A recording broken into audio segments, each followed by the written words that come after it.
going to go straight into recording. Did you want to record too? Go. Here we go. Hey, Sacha, how are you? Good to see you. Good to see you. It's been a while since I last saw you. I think it was in September where I lost my first roundtable virginity, metaphorically speaking, to you and Michael Tellinger, where Charlie Ward had invited me, which was totally impromptu. And I think I was rather naive on this Truther platform at the time and feel that I'm still evolving, humbling myself to the complete ignorance that I had. And I'm finding my own way, much to some of the horrors I've experienced, as you clearly warned me. And I have to say, Sacha, that I walked away in conclusion that you reminded me of the Michael Hutchinson of the Truther community. What? No, a living one, I hope. Yeah.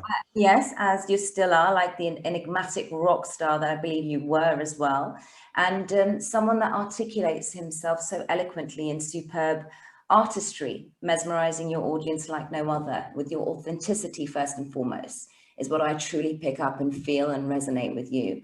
And most importantly, Sacha, in this short time where I have woken up from this slumber and have aligned with people like yourself, is that you've been massive, huge in this Truther community, inspiring people all around the world for many years with your humanitarian projects with the International Tribunal for Natural Justice and the New Earth Project, amongst other great things that you do, fighting for truth and sovereignty. So I felt this pull to speak to you again, so thank you. And I'd like to begin with a quote, something that I posted on my Facebook the other day, is that self-educated people cannot be fooled by institutionalized propaganda. So Sacha Stone, it's an honor to speak to you again today. It's very kind of you. Thank you. You perfectly described a cult leader, but I'm going to accept that moniker for the present. Thank you. Flattery gets you everywhere. So how are you today, Sacha? And what is your take with everything that's going on in our crazy world, with the elections, with the fraud, the voter fraud? And for my audience that don't know you, please just introduce yourself and share your views with us. Yeah, I'm not going to go into any of my backstory. Thank you for that. My position about what's taking place is very positive, and I know it's a very scary scenario for many people, but that's because the conceptual framework of billions of people, hundreds of millions of people all around the world is being demolished. It's in catastrophic failure. But as I've maintained for the past 6, 7, 8 months through this weird valley of, shadow and darkness that we've all been forced into, I genuinely believe it's an incredibly consequential and powerful detoxification event of our psycho-civilizational model, which, as I've also gone to pains to explain, is a civilizational model that is essentially based on suffrage and blood cultism and cult programming and entropy and all the wrong stuff. So if that source code of our mutancy brought us to today, where that Babylonian edifice is collapsing, then surely it's a very, very good thing. What would have scared me is moving into 2020, 2021 and onward without having had this kind of a meta psycho-civilizational breakdown, meltdown. Awakening. So to me, it's all positive, Alpa. I'm not really able to speak to the negativity other than to expose it and speak to the fact that we've had a lot of bad actors in the portals of power for thousands of years. We've had the enslavement and subjugation and manipulation of our beloved species has gone on for an awful long time. Clearly, that was something which at the collective soul level, we covenanted that reality.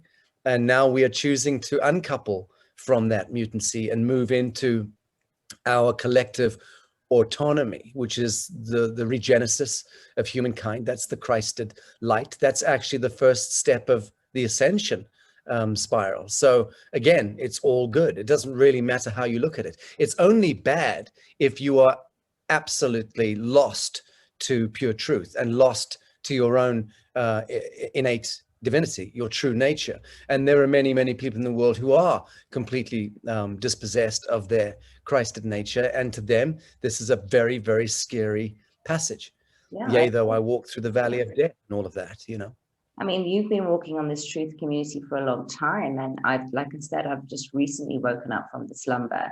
But the reality is at grassroots level, there are still people that are just hypnotized by this cabal constructed paradigms of deception and deceit and the horrific things that have happened, and do not want to acknowledge it and completely dismiss it in cognitive dissonance that we're crazy.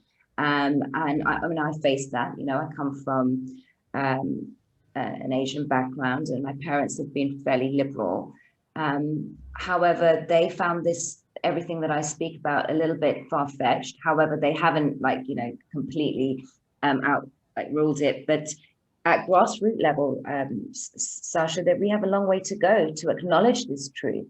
And it's great that I've done hours and hours of research, but when you're actually speaking to your family or your friends, you know, as much as I'm very positive and I think it's an exciting time to be alive, and I do agree with you, and I'm so like relaxed about what's going on.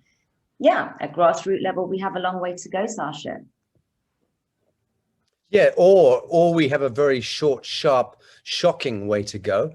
And I rather suspect it's the latter. I think that I think this whole vaudevillian dream spell is going to lift as quickly as it descended.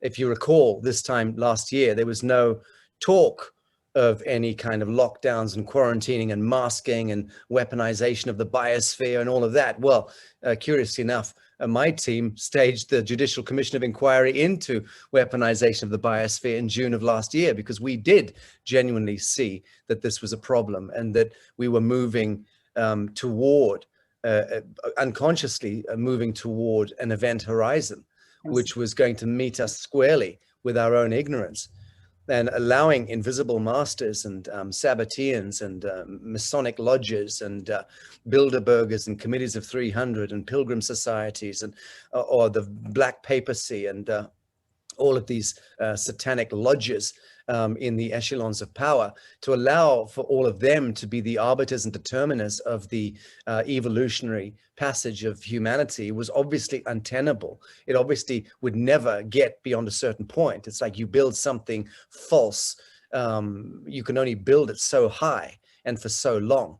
And then the fucking thing comes down, and that's all that's happening. So again, rejoice, rejoice, rejoice. But how do you deal with the minutiae of navigating tyranny, despotism, totalitarianism, the sheer black magic of the statutory laws and the bylaws and the regulations that are being afflicting us at every turn and disempowering us? That becomes the day by day, bit by bit challenge of each of us, and it's actually forcing every single one of us in the remit of our own lives to seriously either key in with our conscience and find true empowerment within, because that when you step into alignment with your conscience and you say, no, I'm not complying, I'm not acquiescing, I'm not masking, I'm not going to depart from my reason because some twat in a costume or a bureaucrat is telling me to, then you become innately empowered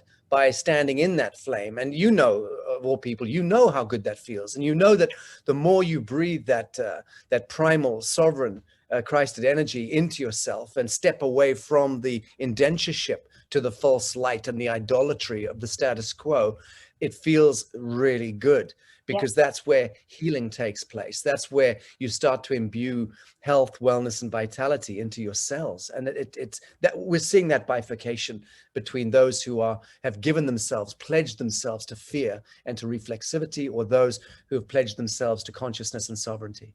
Yeah, and I'd like to add to that, because for many years, while I completely stopped the flickerfuckery of mainstream media, excuse my profanities, but there's a frequency that happens within mainstream media and the mainstream entertainment fraternities that I feel hypnotize you and spellbound you into people where they are so tied into that narrative.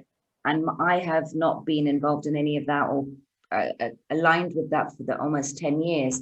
And I've been going through my own spiritual evolution internally. So I was kind of cocooned, and I never considered myself academically or politically astute because I wasn't interested.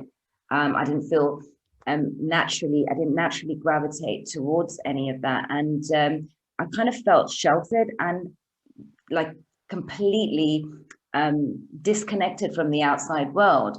And when I switch on the mainstream media, even now, something happens to me here. This anxiety starts building up. So we are in a spellbound, like you rightfully said. Like, I think, and unhooking ourselves from that is the next challenge.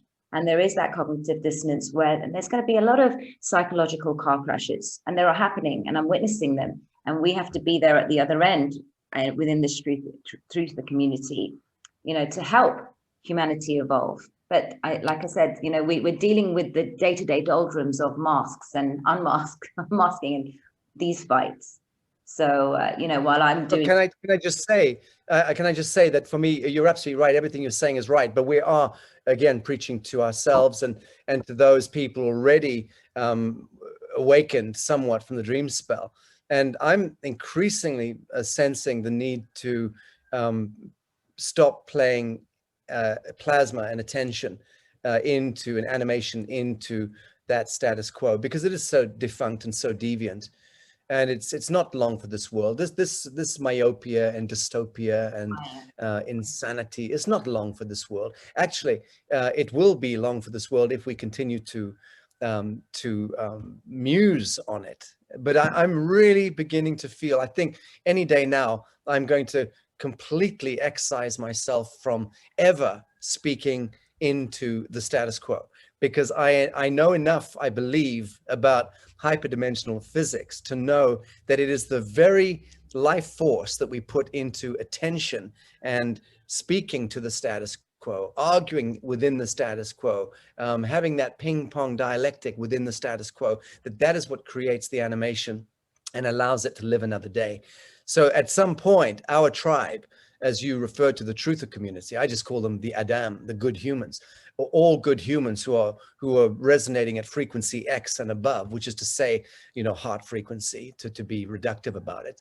Any human being who is connected to the living soil and understands these flagrant deceptions out there will have also understood the flagrant deception of war throughout history, the flagrant deception of the kingdoms of old and the papacies, the principalities of old, and all the hegemony of the crowns of Europe and the Vatican complex and the new Anglo-American compact, and then all of that stuff to any good peasant in Romania or in Mozambique or in Siberia. When I say peasant, I mean that as a salutation, because peasants are the ones who will, the meek who will inherit the earth. That's the peasantry. That's us. We are the ones who have always seen that insanity for what it was. We've always seen that a community that chooses to have men in costumes with badges and truncheons and guns and tasers to police human conduct and behavior. Well, that's as fucked up as it gets. And that means that entire community, that entire social order is not worthy of a good human. So don't go there. Don't go to the citadel. Don't move and peg your life and your vocation into that false light. Any good peasant has known this for thousands of years. That's why they stay farming potatoes and fishing and doing stuff connected to the oceans and the forests and the mountains and the soil. So that's all we're going to see coming out of this Babylonian collapse, is people returning to natural living, natural law, the fractality of nature, all of the medicaments and the curatives that nature offers every condition known to man.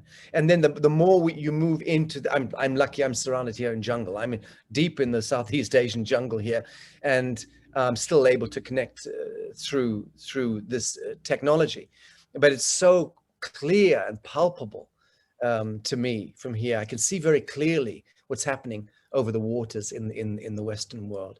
Yeah. And it's all conjuring. It's a conjuring trick of the satanic forces. So what's playing out in the United States this week with the Biden and Kamala Harris's spurious claim to the presidential elect status, that's just witchery. That's just black magic, witchcraft, and of course co-opted also into the mainstream media and academia, and the whole apparatus of the liberal intellectual class is all highly weaponized and in lockstep with that deception.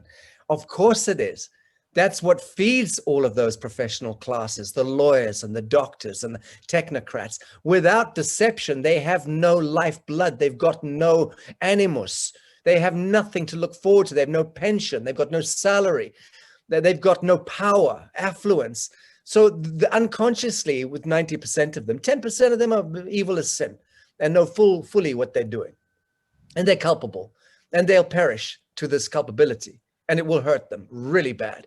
But 90% of them, let's be generous, are trapped in a bad system, but are still transgressing their own conscience incrementally in order to stay in that status quo and to be the enablers of that status quo. So there is also a karmic blowback that comes with that.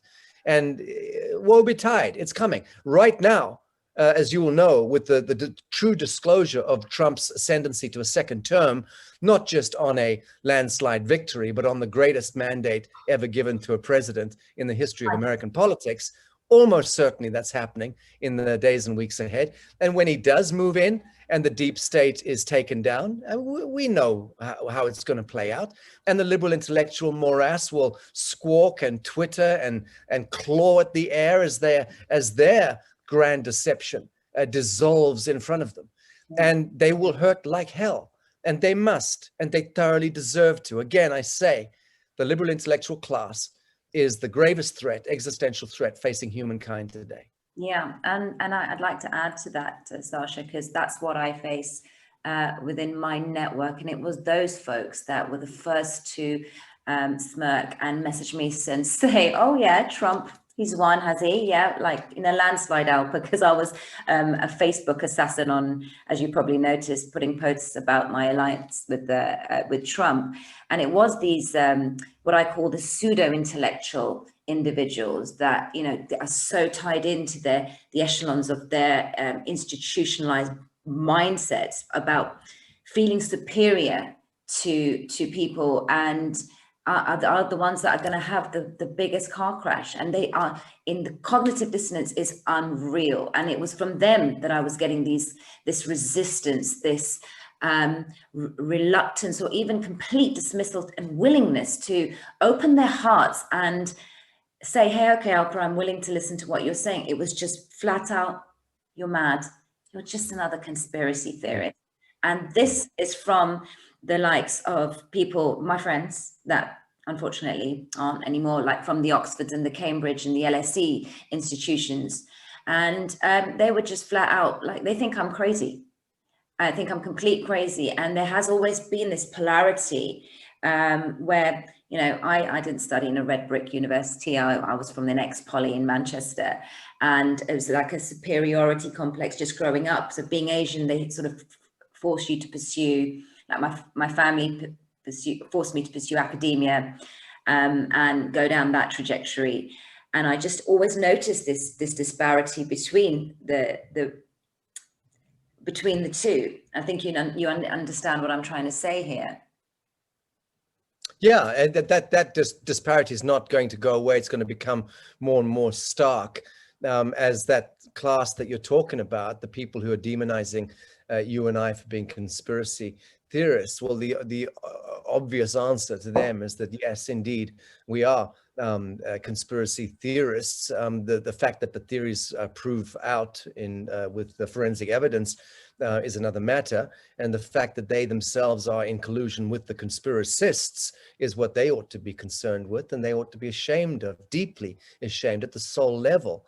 As I said, I call them the enablers of the conspiracy. I'm happy to be labeled a conspiracy theorist, and I do theorize on all of these conspiracies. They just happen to always be borne out forensically. So that's all fine. And anyone who's educated in these matters knows that conspiracy theory is a moniker that was dreamt up by the CIA. I think it was in the 1960s. 50s and 60s. So they literally dreamt that moniker up so that they could demonize people who were challenging the status quo, or asking about UFOs and speaking, the great unwashed, speaking of things that they should never speak to. So that was, again, just the invisible masters and their deviant little Rottweilers trying to create memes that prohibited and caged us in our ignorance and kept us stupefied. Well, fuck them. It hasn't worked. Here we are. We are absolutely galloping ahead of the crowd. And galloping. yes, absolutely, absolutely. And we should be doing this with joy in our hearts, without any question of doubt. The more light we bring into our souls and our hearts and our minds and our bodies, the better it feels. But that's the true virus. That is the real virus that these Babylonian priests are terrified of, the virus of truth. Because that is a true virus. When one human being stands in the flame of pure truth and speaks to it as you do, and you radiate this is hyperdimensional physics again. This translates into the radiance, the auric field. These are frequencies that literally emanate out of you, and they're quantum, so they can actually carry across the universe. The empathic waveform coming out of an actualized human heart traverses the entire universe and contaminates it with love and empathy, compassion, and so on. So that's the true virus that these Babylonian priests are trying to suppress. Now, what is that love virus, or that enlightenment virus? What are the composite? What is the composite? What makes it? What are the building blocks? It's all connected to our cosmogenetic DNA. Yes. The fact that we are carrying incredible songs of ancestors and songs of different creation myths and intelligences and a creator species who have variously hybridized the humans over millennia. And we've eventuated as the ultimate expression of all of those billions and billions of entanglements. And all of those expressions are active in our so-called DNA RNA story, and the 12 active codons, the codons of 2 of which are active, so we're told, in humans. And we're now activating that 3rd codon and moving up that true Kundalini awakening is activating the codons. And we are, because we're being impacted by vibral light and UV light in the solar system as well, as part of the passage of our through the Milky Way, that vibral light that's impacting us is also marrying us at the atomic level and the subatomic level. And the induction and transcoding of that light coding into us is also enlightening us from the inside. So it's a double whammy of bliss and euphoria and joy and ecstasy and enlightenment. And that's all we should be focused on, because the more we project our life force and attention and conversation and creativity and affirmation into that narrative, that becomes the ascension. That becomes the true evolution. What then happens to the Dracos and these nefarious elements who've been parasiting off the human family and the human condition? Well, those elements naturally move very quickly into dystopia and then into dissolution, into space dust, essentially. In 10 years from now, the George Soroses of this world, the Anthony Faucis of this world, the Bill Gateses of this world, these grisly archetypes, they'll have no traction whatsoever in this earth plane in the generations to come, and they know it, or at least the egregore energies that are driving through the lower astral and elements, driving these archetypes, who themselves have become so disembodied from their spiritual nature and their sentience that they're hollow vehicles. They're doing the bidding of these elemental clouds, and that's okay. That's all part of laws of attraction and what have you. The point is, does it affect you, Alpa? Does it affect me? And do we allow it to then be the determiner of the outcomes in our lives? The answer is no. No, that's the true virus. And they do not want that virus to spread, which is why they want you to mask. They do not want the morphogenetic grid to fire up. They do not want the empathy wave to start connecting amongst humans. They do not want us to exchange fire in the eyes. They want to sequester and quarantine and cloister and subjugate and inhibit and prohibit all of that natural capacitance to love and be loved. Yeah, absolutely. And I think that while we're in this trajectory towards the truth, I appreciate that, of course, you know, we don't want to be speaking about this all the time. And when I set off and embarked on this journey, it's like, I don't want to be talking about the children. I don't want to be talking about, this is the first time in my life that I've actually ever spoken on a social media platform about, I've been called an activist now, but I didn't actually ever, you know, converse in anything. I just didn't have an opinion. But when I sort of awoken to the atrocities, I decided, right, this is a time where we need to actually speak up and speak the truth, because it's a moment in time, Sacha. Yeah, I don't plan to speak about this for the rest of my life. I haven't been, I'm very new, as I keep saying, but this is the time. It's kind of like a spiritual war. It's a digital war. And we're on this platform where, irrespective of being vilified, I mean, I don't care. I'm thick-skinned about all, you know, the things that have been thrown at me. That's fine. It's neither here or there. And it was expected. People have surprised me though, and how low they can get. And you've very eloquently explained the dream spell and the black magic behind all of this deception.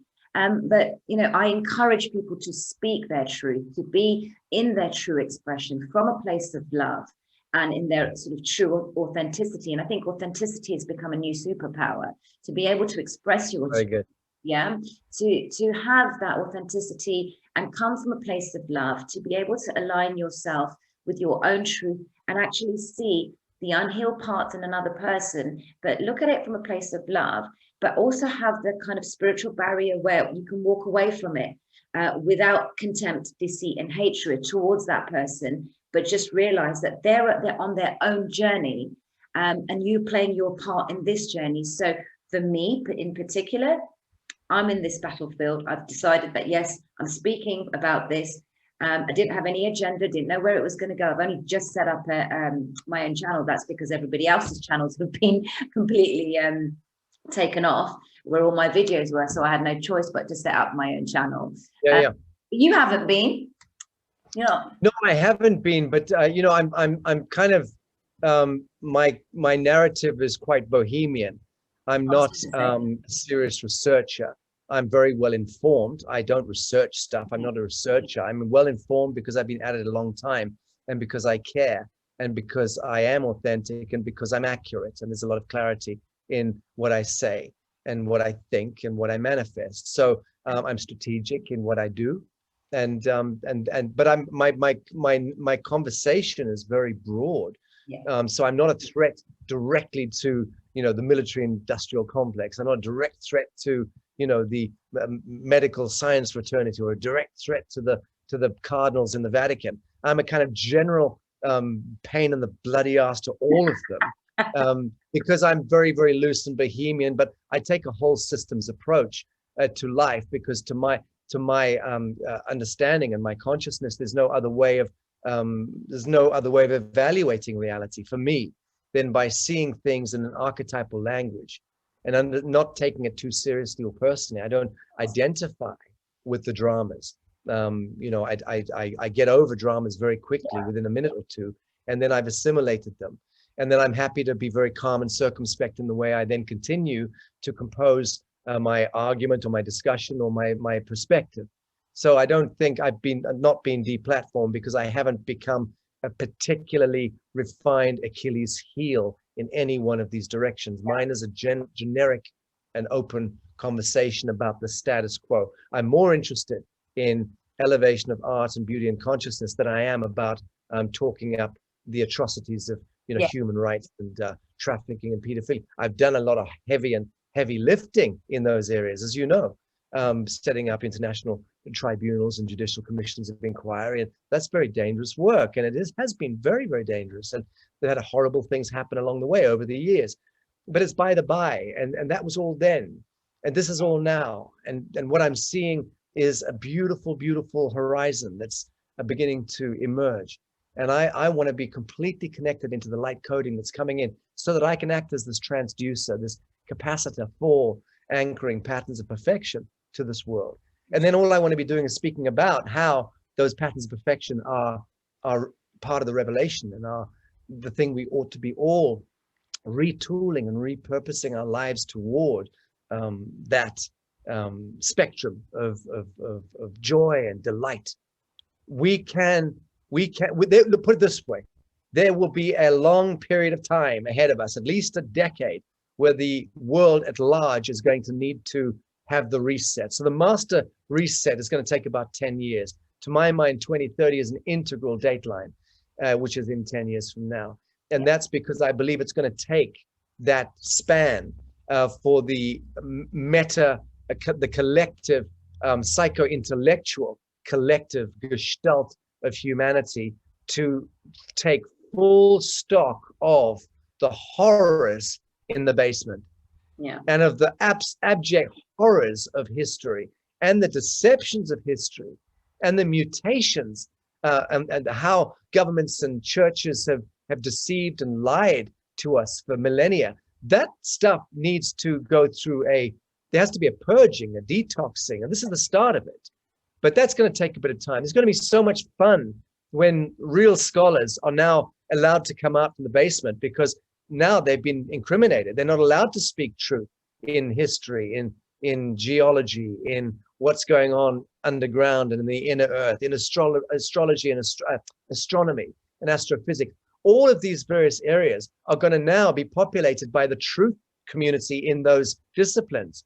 Can you imagine how fast we're going to progress in true disclosure and learning our true history? So hopefully humans will become incredibly enchanted by the discovery of the real, that we will be in a situation where we also absolve and redeem and forgive all of those past transgressions. And I do say this, it is essential that you do absolve and forgive and redeem all past transgressions against yourself. You have to do it if you're going to step into a relationship with self. The absolution and redemption is where our salvation lies, but you and I are the grail there. We're the key.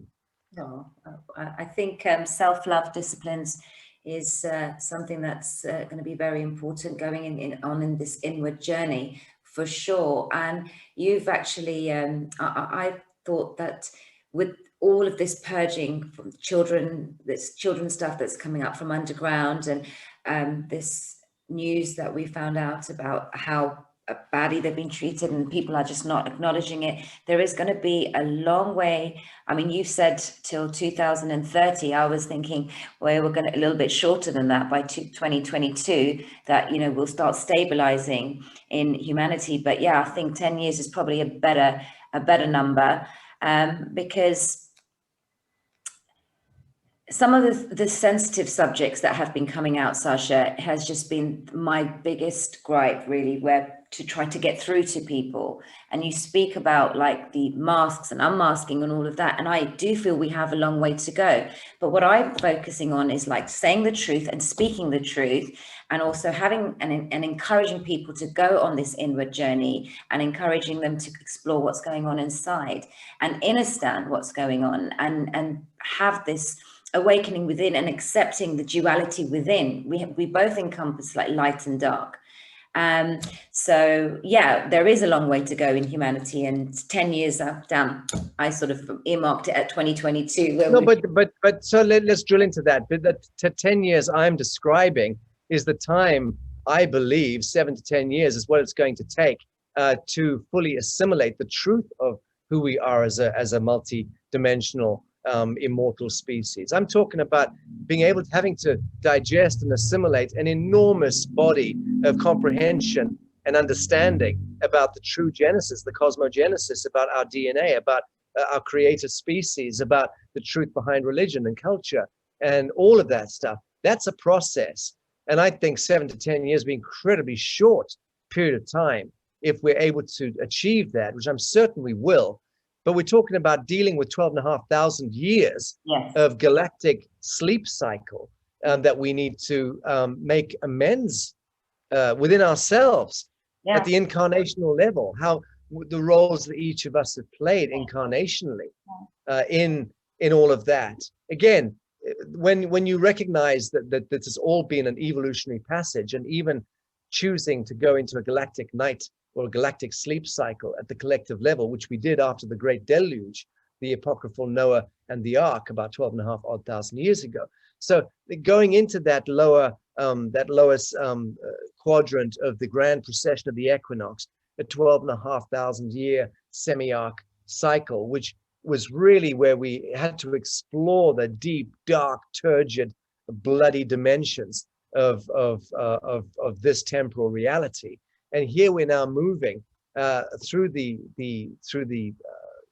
plane, the ecliptic, coming through it subsequent to 2012, 2013, 7 years, a full cycle of 7 years, a very integral cycle, is what brings us essentially to 2020. So that's why 2012, 2013 was the crossover from the sleep cycle into the day cycle. Then there was one microcycle of 7 years where we needed to actually come into a 0 point and flat line. And that's exactly what we're doing.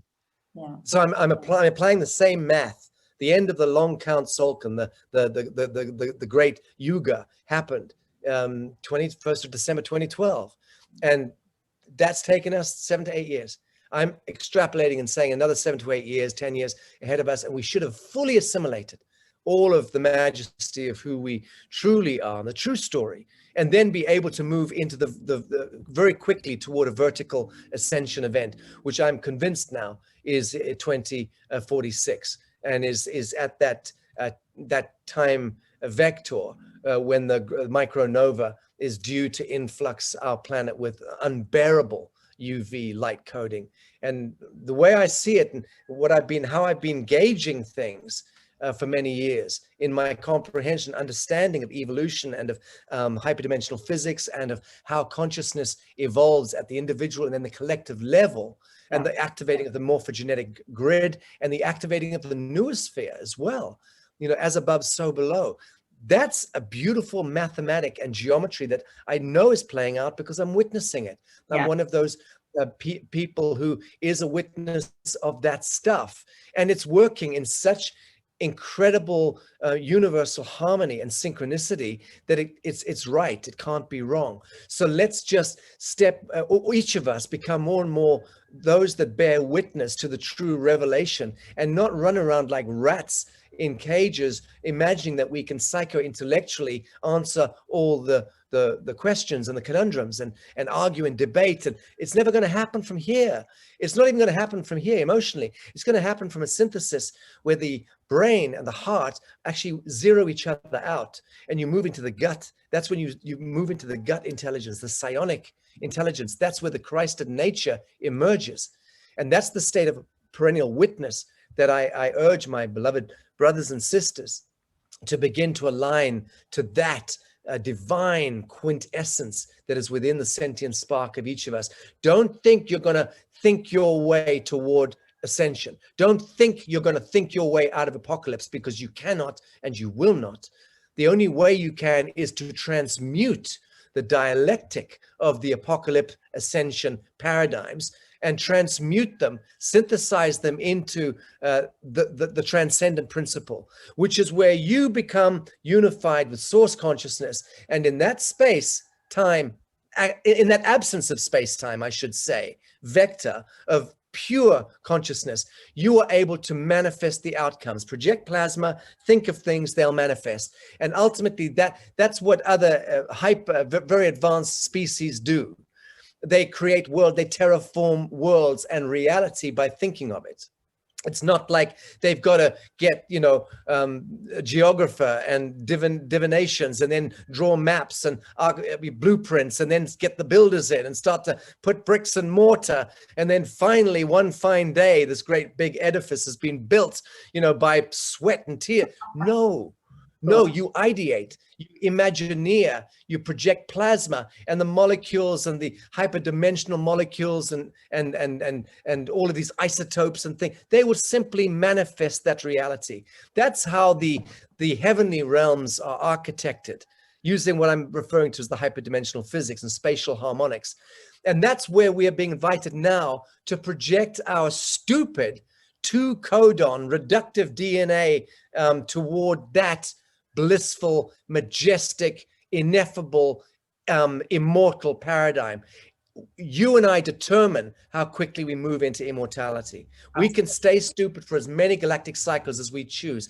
I just choose to move forward into, not even forward, inward, upward, elevation of consciousness. I manifested you for sure. I manifested to speak to you, and I definitely agree with you there that, you know, we have the power within, and it's this intuitive compass, like you say, from the gut that we need to connect more with. So not from here, not from here. And it is that synthesizing and synchronicities that get us to that medium, that balance, that centered focus. And I hear you in everything that you say, because I wish I trusted my intuitive compass over the years, which always proved to be correct. And I've been very blessed with the synchronicities of numerology that have been following me all over the place, because it's what's been very big in my awakening journey, where I was seeing numbers everywhere all the time, like 1111 and 222 and 717 and 144. It was crazy. It was just bombarding me. Like, what the hell are you telling me? I can see you, but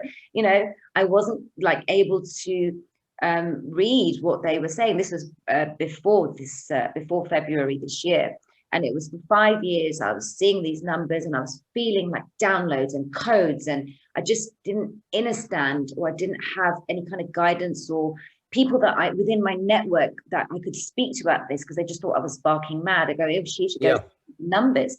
So I'm hearing you and I'm with you on that it is up to us to like really elevate and really come into our own, step into our own power, and understand the masters of who we can be in this life. And, you know, with this positivity, but true positivity, like true, authentic, not just something that you've read on social media, these quotes that you think, yes, here I'm being positive. It has to really be embraced from within and truly embraced, but to appreciate and value who you are as an individual, not the labels that you ascribe to through your institutionalized labels that you get, but just from the powerhouse that you are within your spirit and your soul.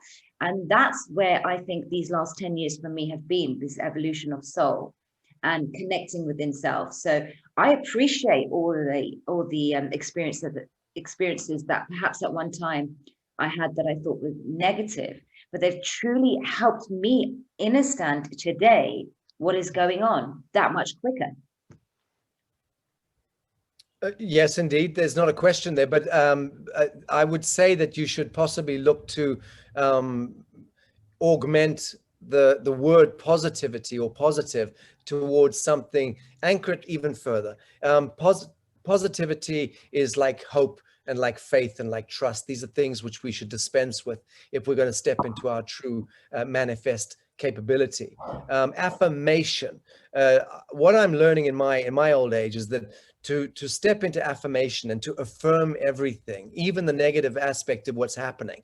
Now, when you stub your toe, and why me, oh Lord, what have I done to deserve this? This typical human response to any shit that happens to us, which is very cute, but it's also very ignoble, really, and ignorant, because if you truly witness the unfoldment of reality in its true form, you learn that every single event that occurs, every circumstance that occurs in your life, every relationship that manifests in your life, every event that takes place in your life is all connected to the geometry of your soul, and that it's all connected to frequencies and entanglements. Nothing can ever hurt you or touch you that is not mandated or covenanted at the soul level, ever.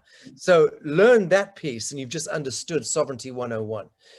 You can then step into that sovereign flame because you've now accepted and acknowledged and acceded the fact that you have never been a victim of anything ever, nor will you be, nor can you be, because under Universal Law 101, there is no such thing as a victim ever. Everything is divinely purposed, anointed, appointed, and in geometric precision.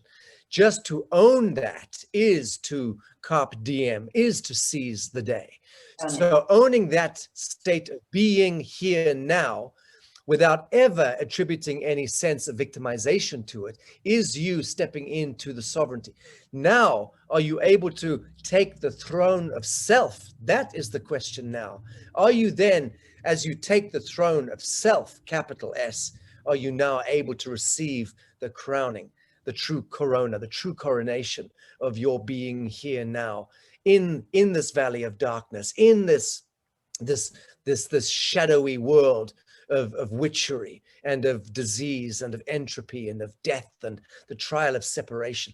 Are you still in this incredible confluence of weirdness in this world, able to take that throne of self within and be crowned as the Christed one, as the son or the daughter of God, which is to say, in full alignment with God? Are you then able to relinquish and release yourself from the travesty, the abomination of your religious adherence to anything, your devotion to any idol, any icon that exists out there, and instead move your will into full alignment with thy will? So where my will be done fully confluences with thy will be done, you've now moved into perfect phase coherence with your divine nature. Now you have the power and the glory. Now you're able to walk absolutely without any fear of anything ever. And you're also able to manifest things very quickly and very easily.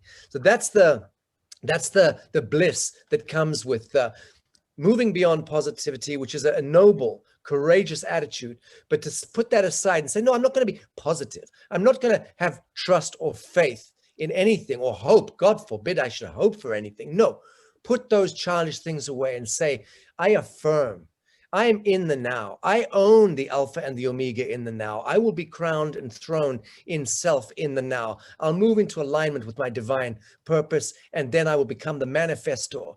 That is what we're born to do and to be. But we need to, I'm being a bit of a lecturer here, and I apologize. No, I'm just advising that we need to really watch our syntax, watch our words, and really don't make the mistake, any of us, I'm speaking broadly to our audience, don't make the mistake of ever arriving at, oh, I hope, or I trust, or I have faith. You see, we've been mind fucked and cult programmed into believing that to have faith is a goodly thing. No, it's not. It's a travesty.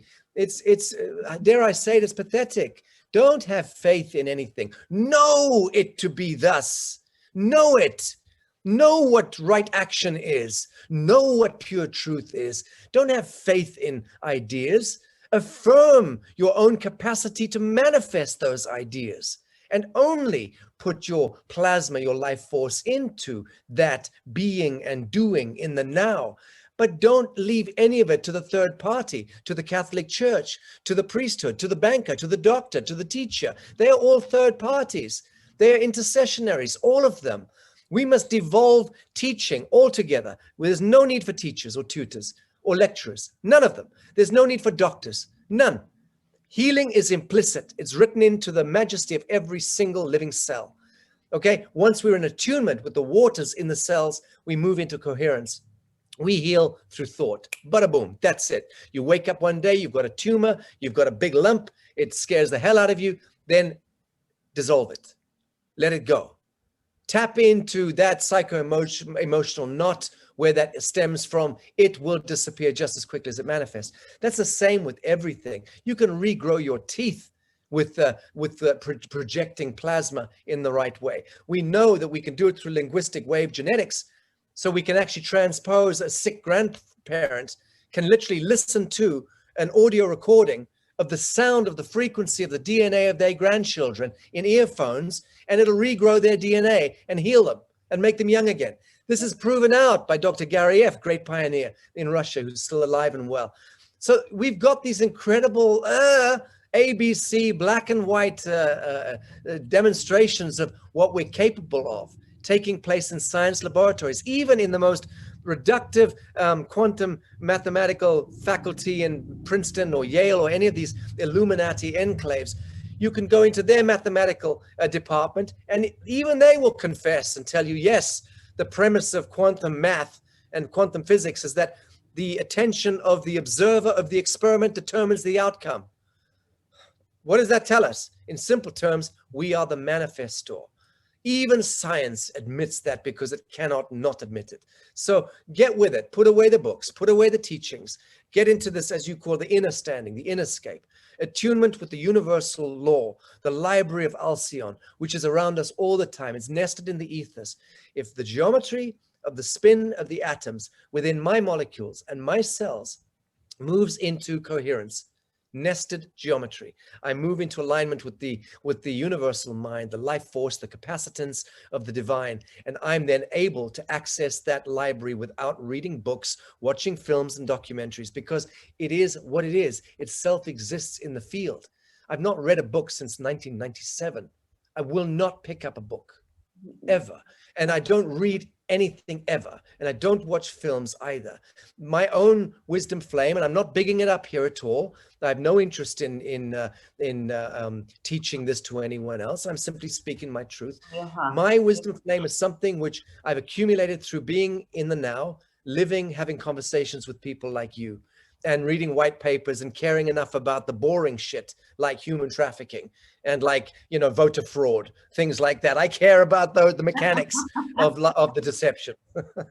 Sacha, I did say that I will tell you publicly, I love you. You have a language of your own and an energy of your own, and it's beautiful. It really is. I resonate it, and I mean that. I really mean that, because much more artistically, you explain this inner knowing that I've always had, and I struggled with my expression.